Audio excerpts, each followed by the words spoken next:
Hey there. Today I am going to talk a little bit about how to bring student choice and differentiation and the feedback loop into the classroom, even though we are virtually working together. So, one of the things as a teacher I missed was spending time with my kids and actually hearing their voices. And so, I had to come up with a couple of different ways to do that. And this is one of them.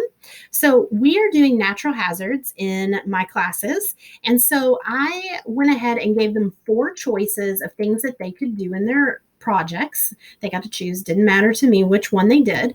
And then I had them go ahead and sign up for which choice they picked. And then the major piece of this, the guiding questions are right here on the screen. But then the part where it comes in for the differentiation, the student choice, is going to be that the kids got to choose what product and how it was going to look. So I have a variety of projects. It is not just here's a Google slide, here's a Google slide, here's a Google slide. Because I know if you are a teacher who has been teaching for a while with virtual or in the classroom and uses technology a lot, you know that Google Slides have become a crutch. So kids really branched out and did some really cool stuff.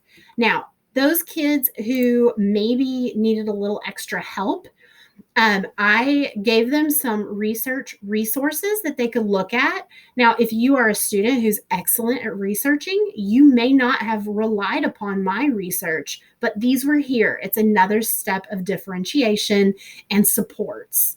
I also teach ESL kids, and so I know that sometimes they get overwhelmed with all the resources. So this is a good way for them to do that. The next thing that I did is I gave them some ideas of options that they could use in order to create their product. Again, though, I did not put a limit and I got stuff that was not on this list. So kids are creative. They will come up with whatever it is that they are passionate about, and then they will do an awesome job and blow your socks off. All right, so then they have their rubric. We don't need to go over that because it's not necessarily the most important piece. Now, kids are working, they've got differentiation, they've got choice projects. What do I do next? My next step is going to be feedback central. So I am all about kids giving feedback that is quality, and it will help them get their project ready before they actually submit the assignment. So what we've done here is I have the instructions, and what they're going to do is basically they're going to create feedback for each student. So every student has given a link to their presentation, and then I included in here some student feedback sentence frames that I downloaded from a free site at some point.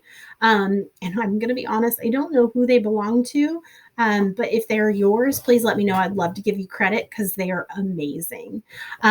And then you guys, I had them link that presentation. The kids go to the presentation, review it, and then they come back here and they give them some feedback that is structured based off of these sentence frames. Okay.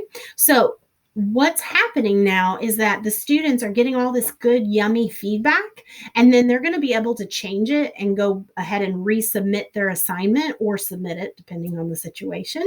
And then, yeah, I am not the one that is solely in charge of grading their assignments. It should never just be about me. It should be about the kids. So this is a fabulous way to get your kids involved and participating. And my kids were ready. They were so excited to share what they had done. So I hope this helps you. There's not a lot out there right now for virtual learning. And so I wanted to share a real experience in the classroom that I have implemented this week. So it works. It's out there. If you have any questions, let me know. I'm so happy to help you. Yeah, that's all I've got. Have a great day and reach out if you need anything.